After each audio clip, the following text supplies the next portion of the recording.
Bien, una vez que estamos bastante claros con los cálculos estequiométricos y todas las posibles variantes que estos contienen, avanzamos en la siguiente unidad y vamos a hablar de reactivos limitantes, rendimiento teórico y porcentual.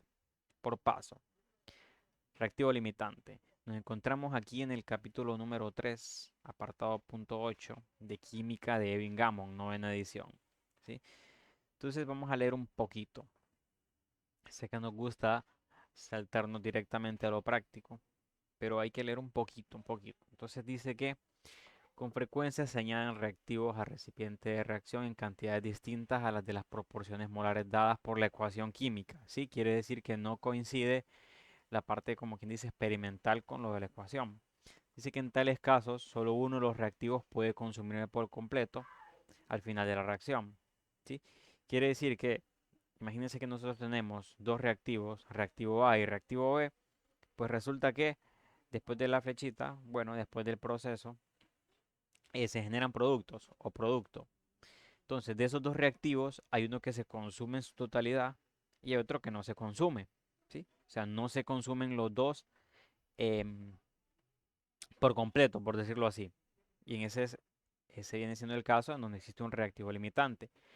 Y si uno es limitante, el otro sería en exceso, ¿verdad? Pero vamos a ir por partes.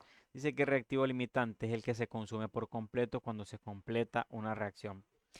En el salón estuvimos discutiendo aquel ejemplo, si lo recuerdan, el ejemplo del combustible y el ejemplo de las medallas, que nosotros, bueno, hay muchas analogías para esto, ¿sí? En el ejemplo de la medalla, que estaba en el ejemplo del libro bilingüe, teníamos nosotros varios objetos, teníamos unas cintas, teníamos la medallita, teníamos tres coronitas. Y para hacer lo que es una medalla como tal, pues poníamos de ejemplo de que el objeto limitante iba a ser el que se acabara primero. Si mal no recuerdo, eran las tres medallitas. Y por mucho que nosotros tuviéramos varias cintas de colores, por mucho que tuviéramos florecitas, si no teníamos medallitas, no podíamos completar más cantidad de premios, ¿verdad? Entonces, por ahí va la cosa. El ejemplo del combustible decía ahí que necesitábamos oxígeno y combustible para avanzar un carro. ¿Sí? Por mucho que tuviéramos oxígeno ilimitado, por ejemplo, si el combustible se acaba, el carro no se va a mover. Y así, hay un montón de analogías para entender lo que es reactivo limitante. Entonces, vamos a ver, acá hay otro, fíjense en este libro. Dice que, por ejemplo, aquí tenemos pan y dos rebanadas de queso vendría siendo este. Dice que se comienza con 6 rebanadas de pan, 2 de queso y la ecuación, o sea, vendría siendo la receta, dice que necesitamos 2 panes y una rebanada de queso para producir un sándwich. Los dos reactivos vendrían siendo el pan venía siendo un reactivo y el queso vendría siendo otro. ¿Qué pasa? Uno se va a consumir primero, o mejor dicho, uno se va a consumir en su totalidad. Bien, entonces esta vendría siendo la receta y el final es, ¿qué pasa? Que se consumieron las dos rodajas de queso y sobraron panes. Entonces, ¿cuál sería el limitante ahí? El queso. ¿Cuál estaría en exceso? El pan. Y yo creo que con eso ya nos vamos para entender lo que es este concepto. Fíjense, el cálculo de reactivos limitantes, pues en sí mismo nosotros tendríamos que llevar, por ejemplo, las cantidades de cualquier cosa que nos den en reactivo, ya sea en gramos, ya sea en mole, ya sea en partículas. Esas cantidades de los reactivos, vaya, en este caso son zinc y 2 de ácido clorhídrico, nosotros tenemos que llevarlas hacia un producto. Podemos llevarlas a mol de un producto y comparar la menor y la mayor. Y ahí hacemos la conclusión. Pero, ¿qué pasa? Yo sugiero que la pasemos mejor a masa del producto. Mira, ahí se señalan 0.30 moles, o sea que el dato de inicio es de moles de zinc al ácido clorhídrico que contiene 0.52 moles de HCl. Bien, ¿cuántos moles de H2 se producen? Entonces, el chiste aquí es llevar las cantidades de los reactivos hacia el producto en cuestión, que vendría siendo en este caso H2. Si solo quisiéramos decidir cuál es el reactivo limitante, con que las dejáramos en términos de mol, podríamos hacer la comparación. Pero ¿qué pasa? Yo sugiero que la llevemos mejor a masa, ¿sí? Que la llevemos mejor a masa, porque a partir de ahí es donde luego se complementan los ejercicios como tal. Nunca en un proceso químico o en un ejercicio, en alguna situación, nosotros solo queremos definir cuál es el reactivo limitante. Queremos saber cuál es el exceso, queremos saber cuál es el que se usó por completo, queremos saber del exceso cuál sería la cantidad que no se utilizó, etcétera, etcétera, ¿verdad? O sea, no solo es de encontrar el reactivo limitante, sino que hacer la relación con las demás cantidades. Y aparte de eso, luego sigue el rendimiento teórico y un montón de cosas más. Entonces, yo sugiero pasarlo todo en términos de gramos. ¿Por qué? Porque a partir de ahí es que nosotros hacemos las demás conclusiones pertinentes. Entonces, bien, vamos a ver, bueno, aquí está el rendimiento porcentual, que es cuando ya hayamos hecho el cálculo anterior, pero vamos a ir por paso. Vamos a ver si nos encontramos algún ejemplo aquí decente. Estos son de masa molar, esto ya lo sabemos, esto ya también. De esto ya hicimos varios. ¿Será que no hay porcentaje en masa? Fórmulas químicas. Bueno, ¿y aquí qué pasa? Estequiometría, bueno, estequiometría ya grabamos varios. Bueno, aquí está el reactivo limitante. Vamos a ver qué tal si empezamos por el principio, el 3.91. Entonces vamos a copiarlo aquí. Fíjense que la teoría de esto es bastante pesadita, bastante larga. Yo se los dije aquí a grandes rasgos porque ya lo hemos complementado en clase. Pero aún así sigue siendo insuficiente. A medida que vayamos leyendo y leyendo y leyendo más, nos damos cuenta porque a veces hacemos un extra paso, porque a veces nos comemos uno y así. Entonces vamos a hacer esta cuestión de aquí. Y nos dice, el superóxido de potasio, y nos dan la fórmula.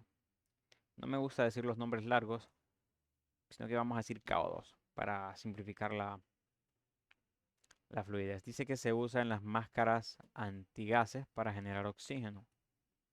Entonces nos da una reacción ahí.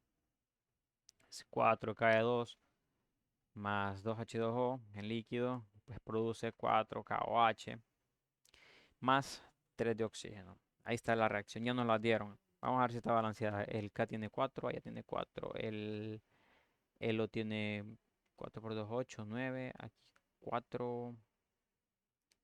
Vamos a ver el O, 4 más 6. 6, 7, 10. 8. Sí, sí, vamos bien. Está balanceada.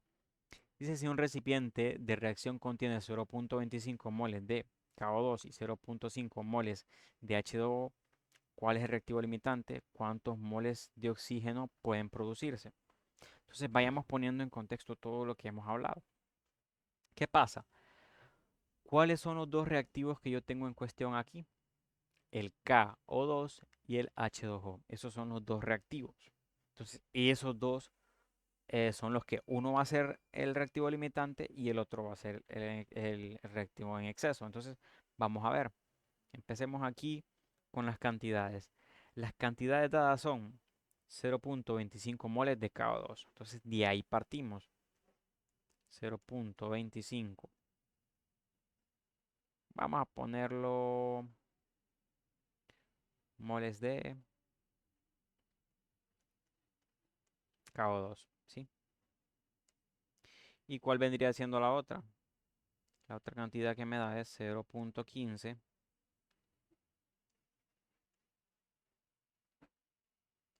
moles de H2O. Estamos bien ahí. Esos son los dos reactivos que nos dan y las cantidades. Nótese que me la dieron en moles. No necesariamente me las pueden dar en moles, me las pueden dar en gramos, que de hecho usualmente las suelen dar en gramos. Pero bien, para cualquier cantidad que se nos aparezca, nosotros ya la sabemos manejar. Vaya, en este caso, si quiero cancelar moles de KO2, pues ¿qué usamos? No vamos a usar la masa molar, no vamos a usar el peso, sino que tenemos que cancelar moles. Ahora bien, los moles pues pueden tirar para varias situaciones. Pueden tirar para mol de KO2 y sacarle la masa, pero ¿Qué les parece si veamos la pregunta? Dice, si un recipiente, ¿cuántos moles de oxígeno pueden producirse? Entonces, el producto en cuestión aquí, moles de oxígeno es este, miren. Este es el producto al que hay que llegar. Entonces, ¿qué pasa? Si pongo un molde KO2 y le saco la masa, pues de momento me parece que no vamos a llegar a mucho. Entonces vamos a poner algo así como la relación estequiométrica que viene siendo un mol, no, 4 mol de KO2. Vendría siendo el pase a O2. Nos revisamos el coeficiente y son 3 mol de O2. ¿Sí? Miren, aquí solo usé el coeficiente estequiométrico a partir de la reacción balanceada y ya pasamos a moles de O2. Lo mismo podemos hacer abajo. Solo que aquí sería H2O. Miren cuántos moles de H2O hay. 2 moles de H2O por el coeficiente. Y debemos ir siempre al producto en cuestión, que son 3 mol de O2. Ya le íbamos a moles. En caso de querer saber cuál es el reactivo limitante, pues con esto ya la haríamos. Pero como la pregunta va un poquito más allá, entonces yo sugiero siempre que hagamos el paso de la masa.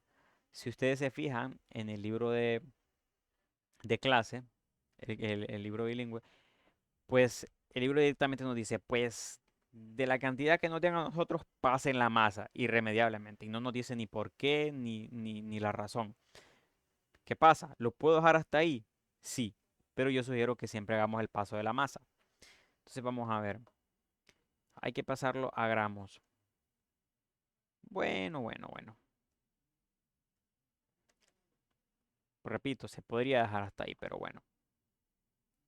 En un mol de O2, miren, en un mol de O2, ¿cuántos gramos habrían? Entonces vamos a ver si abrimos la calculadora aquí, donde la tengo.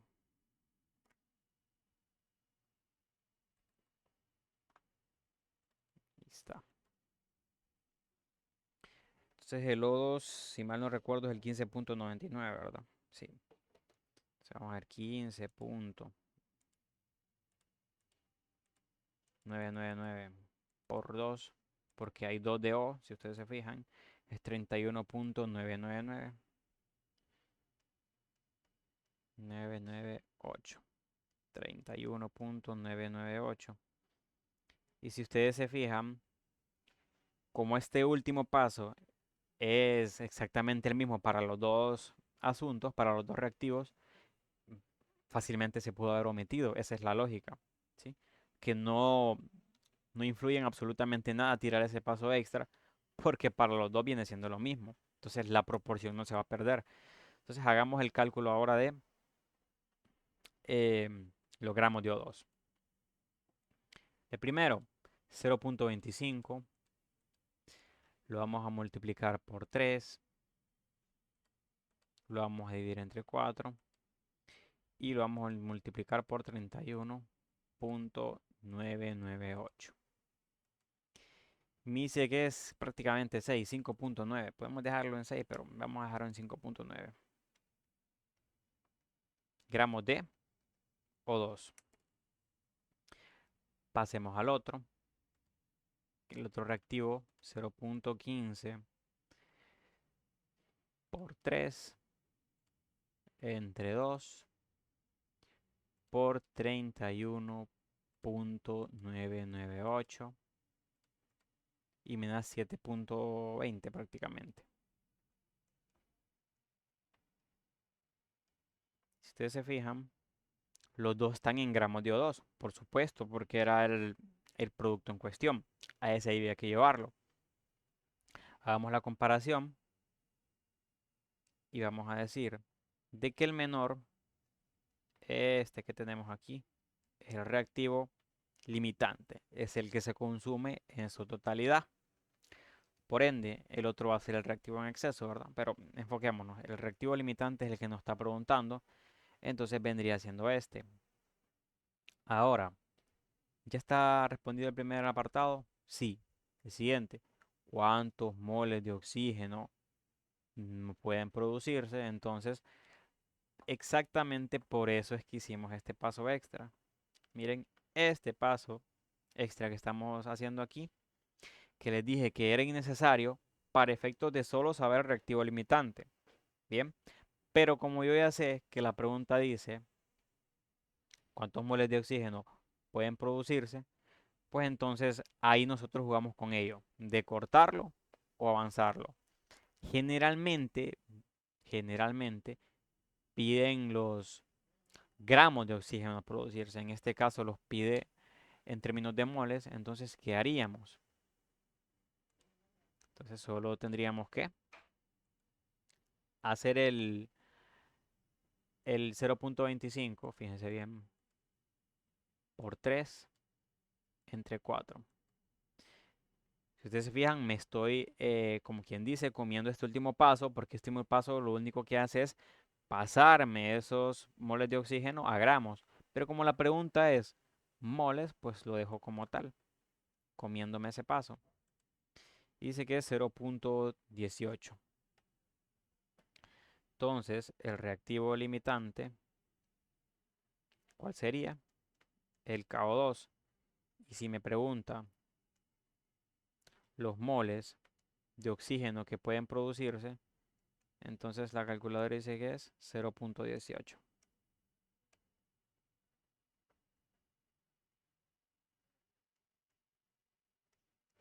Y si me hubiese preguntado los gramos de O2, pues aquí tenemos la respuesta, que se hace en base al reactivo limitante, ¿sí? No se toma en cuenta el exceso, no se toma en cuenta el exceso. Bien, entonces esperemos que se haya entendido. Está bastante sencillo, en resumen, hay que agarrar los dos reactivos y evaluarlos. Les sugiero que lo lleven siempre a la masa, siempre llévenlo a la masa del producto en cuestión. Siempre, siempre. Aunque en esta gran casualidad los moles de oxígeno me los preguntaban y no gramos, pero en la gran mayoría va a decir en términos de gramos la respuesta. Entonces llévenlo mejor a gramos. Este extra paso no afecta en nada en la respuesta, porque es el mismo para los dos. Miren, el mol de O2, pues la masa viene siendo la misma. Entonces yo sugiero que siempre lo hagan. Háganme caso porque a partir de ahí hacen otras preguntas en relación a la masa. Bien, esperemos que se haya entendido. Nos vemos en el siguiente si Dios quiere. Gracias.